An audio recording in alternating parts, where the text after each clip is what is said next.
The air was filled with coolness and dampness. Loud music and laughter from the steamboat could be heard, but Denis wasn't in a hurry to join his classmates. He wandered around the pier, counting down every minute until departure, and waited to finally see the familiar figure in the twilight. Could it be that Anya will miss the graduation? He overheard her discussing with the girls about her dress, sewn by her grandmother, cornflower blue, matching her eyes. That's why Denis found a similar shirt in the store, and despite his mother's protests, he insisted on buying it. He threw on a black jacket on top. Today they were supposed to become a real couple, provided that he finally gathered the courage to invite Anya to dance. And if she agrees, mischievous, restless girl with cunning eyes, in whose presence Denis got lost and completely forgot the Russian language, resorting to constant interjections. "Sobol!" the guys called out to him.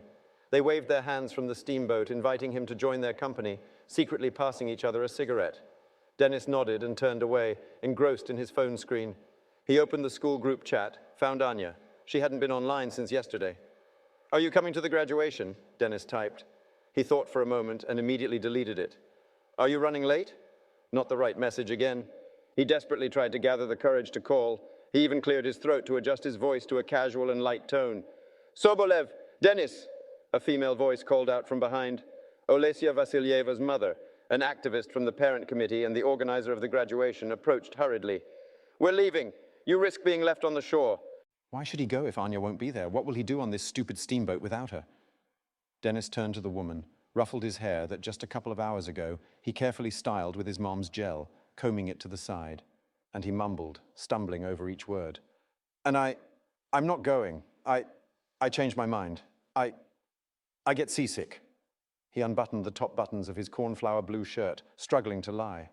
The woman widened her eyes and threw up her hands. "I've never heard of that before. Why didn't your mom warn us in advance when we voted for the graduation?" She forgot. Forgot? Is that even possible?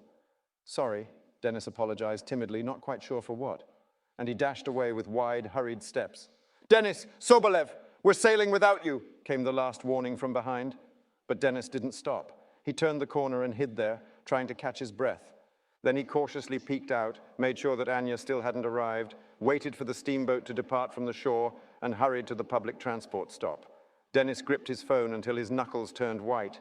He finally made up his mind, decided to call the girl who had inspired him to such a bold act.